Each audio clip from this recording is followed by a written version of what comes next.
Hello everyone, this is ACHAIA Akaya, and we are still in the round of 32. And right now we are in game 2 of Handlebar versus Crazyjeff, and this is going to be played out on Steps of War. Handlebar wishing his opponent good luck, have fun, and he is spawning as the orange Terran in the lower left here, as you can see.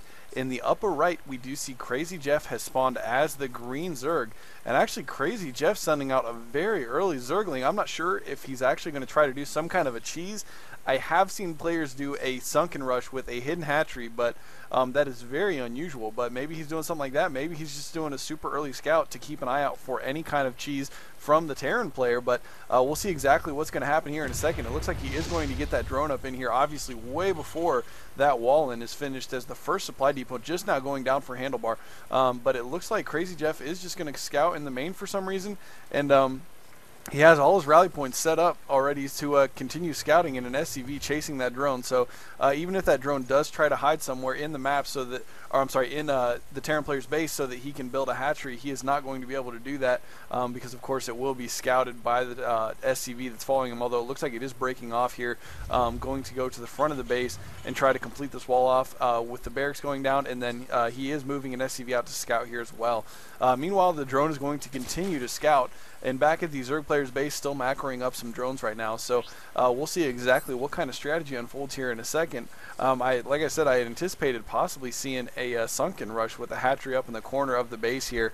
But I guess he is not going to try to do that, just going to use this drone to scout, which if you want to scout on a against a Terran player, most of the time you have to get the drone up in there pretty early, because the Terran players like to do this hard wall off with 2 supply depots and 1 barracks at the main entrance right in front of this ramp, as you can see right here. So once he's finished his barracks, there will be either an attachment going on here for the barracks or another supply depot to complete that wall off.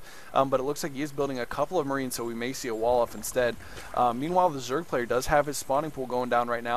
It is nearly finished, and looking at the income here for both players, we can see that they're pretty even. One more drone out for the Zerg player than the Terran player has in SCVs right now, so with a slight economic advantage for the time being. And if we take a look at the production overlay here, we can see that currently the Terran player is putting down some, or building some Marines rather, at his first barracks, and that first Marine is going to come over here and try to take out this drone that was hiding up here in the corner of his base.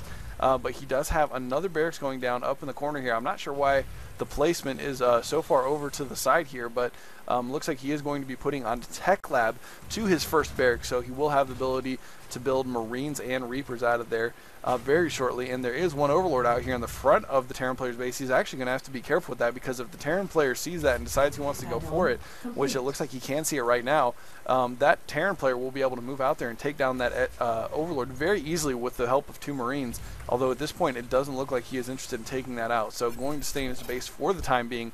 But back at the Zerg player's base, he has his Queen up and running now, and it looks like he's upgrading the speedling research for his speedlings, and he's actually getting a baneling's nest. So going to go for a quick wall bust on the Terran's front door here, and possibly try to get up in there with the banelings and break down this front wall and do a little bit of damage with those speedlings.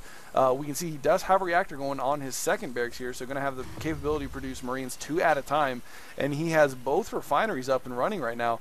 So a decent amount of SCVs right now tied up in his gas consumption. He does have 1 mule on his mineral line, as most Terran players do opt to use the orbital command strictly for mules for the beginning of the game most of the time, just because you can scout the early game. You can scout pretty well with just using SCVs and such, which he has not been scouting for a while.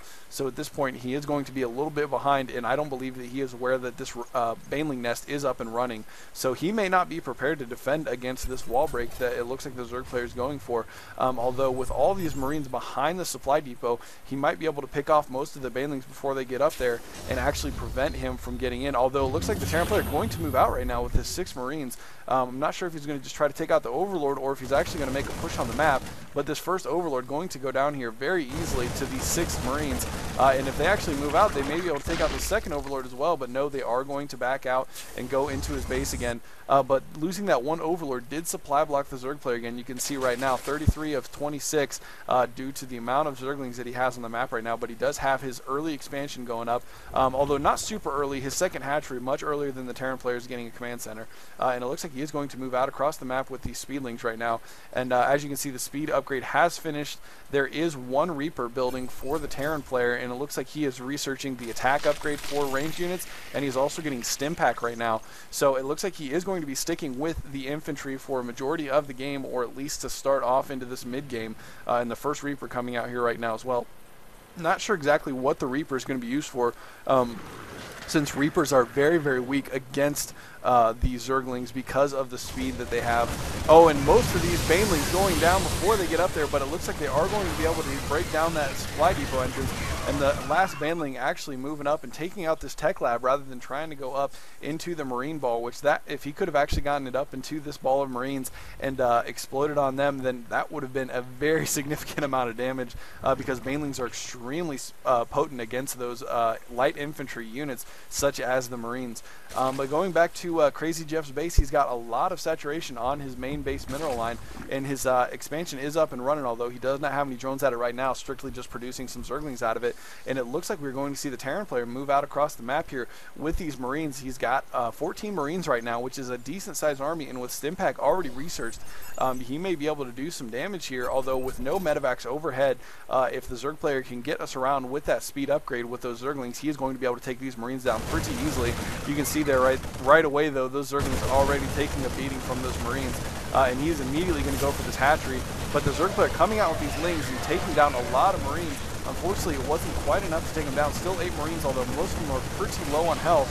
And we do see some Banelings coming down here as well. But more Lings coming down, and it looks like the Banelings are going to clean that up. So the Zerg player will be able to hang on to this expansion, although it only has just about 300 hit points. But going back to the Terran player's base, he is continuing to produce barracks. He has a third one up right now, and it looks like he is not researching any more upgrades for his infantry for the time being, but he does have a factory up as well. And actually, if we take a look at his mineral line here, he is very undersaturated in the amount of workers that he has. You can see on the income tab here that the Zerg player has a significant advantage because of the lack of harvesters for Handlebar right now. So the Zerg player is definitely going to have an advantage here in the income game, especially since he has this second base up and running out here at his natural. And I'm sorry, actually I must have missed something, because it looks like the hatchery did take a little bit more damage here. So he must have had, it may have been with this Reaper that he was doing a little bit of damage, but he almost managed to take that out. He may use some this transfusion option for the Queen. It's an ability that I don't see used a whole lot, but it can definitely be very useful if you've got a critical building that is losing health. I've seen it used mainly for helping to defend with spine crawlers, because if you can transfuse into a spine crawler that's losing health quickly, that's getting focus fired, you can buy yourself an extra few seconds, and that can really make the difference in a battle that's very close already. But it looks like he's going to stick with this Baneling Zergling strategy for the time being, and as of right now he has his lair with the Hydralisk Den up. And if we take a look at the production overlay here, we can see that he is still not producing any Hydralisk, but he is continuing to produce Zerglings. And the Terran player actually upgrading Reaper speed right now. And it looks like the one Overlord was going to try to get in there and sacrifice himself to get a little scouting done, but unfortunately running into the Terran player's Marines before he was able to get any scouting done, so he is losing that. And a decent size of Reapers piling up here on the side. It looks like they may try to go on the offensive while the Marines try to jump in the back here, and it looks like those Marines are going to get taken down relatively easily, as are the Reapers in the back. So unfortunately, it doesn't look like the Terran player was able to take out either objective that he was going for, although once again the Zerg player is supply blocked here, so Crazyjeff will need to get some more Overlords. The Terran player Handlebar here has been doing a great job at killing all those stray Overlords that have just been kind of wandering around the map, so that has been keeping Crazyjeff rather honest with his Overlords, so he will have to be a little bit more careful with that, or he's going to continue to lose a lot of Overlords, which is not a good thing. Those can stack up really quickly at 100 minerals each. But it looks like we do have a medevac finally coming out for Handlebar right out of this